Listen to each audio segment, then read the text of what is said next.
Welcome back, YouTube. South Main Auto. Love the content. Ford Boss Me, of course I do. Really seeing this the other side of the coin with owning a business and running the shop. A little different than being their master tech and taking orders from somebody else. But anyway, kudos to you guys. Good job. We have a Subaru Outback in Bay 1. We're getting ready to replace the catalytic converter assembly for multiple reasons. The shields vibrate and make tons of noise. Also, it's leaking from the flex pipe underneath with no efficiency code. How about that? It blows my mind. Some cars will get the post catalyst too lean, some won't. It is what it is. So when you start the car up, it just rattles ungodly. You'll see people put screws and hose clamps in it. That shit doesn't work. And it's at the end of its useful life when this is about 10 years old, as it is. This shielding back here can be removed, provided you have no efficiency codes. If you have a catalytic converter efficiency code, what we see is typically this is blown apart, typically from a misfire. If it's saved in a PCM or not, you can still have a misfire without a code. And then this will come apart or partially come apart and get clogged back here. So it's very hard to see that without cutting this down. But for now, we're gonna take this, throw it in the trash, actually recycle it, sorry, we're gonna recycle this.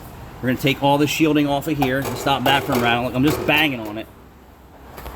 I'm banging on it, it's rattling. You're like, can you just take the shields off? This is impossible to take this shielding off without removing the catalytic converter. And then once the flex pipe are rotted out and cracked, it's time to replace it. Someone tried the old magic hose clamp trick. That doesn't work. Listen to this. So we're gonna get the shields off of the back section, change the front section. We have this here. Then we're gonna come back here. This is still in good shape. I see this is usually in bad shape. Back here on the hanger is still hanging tough.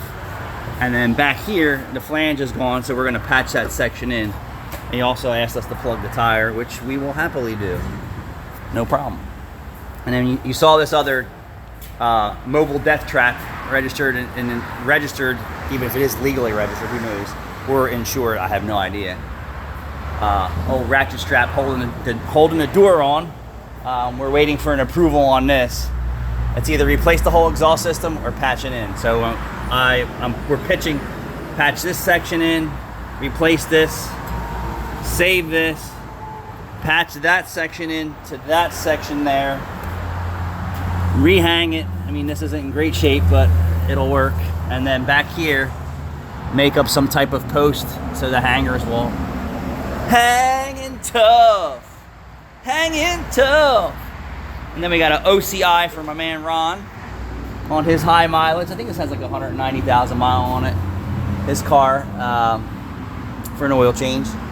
And then we just did the brakes and rotors all the way around on this, and I had a mystery noise. And I think it's coming from the wheel bearing on the right front. It doesn't sound like a wheel bearing, but what it sounds like is the hardware is scraping. And if you ever had a rear solid axle, when the bearings and the diff and everything's worn, the axle will actually slide in and out, and sometimes it'll touch the caliper bracket and make a weird noise, or it'll just make the hardware squeak. How about that? So my F-150 is like that because I need to rebuild the diff. I didn't get that far yet, but I'm pretty confident it's on the right front wheel. I'm waiting for Jude to get in, and we're gonna check that bearing and see if someone installed it and didn't torque it right, or what the heck's going on. The Nissan Pathfinder. This was the 2012 Pathfinder where the bolt broke off in the rear evaporator under the muffler, and we couldn't get the bolt out, and the used car dealer doesn't really want to go putting any more money in a vehicle they can't sell already. So we used the magic hose clamp, and that seemed to work. Good. The hose clamp right around that. It held a 10-minute vac. It didn't discharge as soon as I pressurized it, so we're gonna roll the dice. And that's it. Thanks for watching. Hey Jude, how you feeling?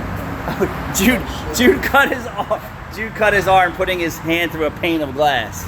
Yeah. I was awake for 20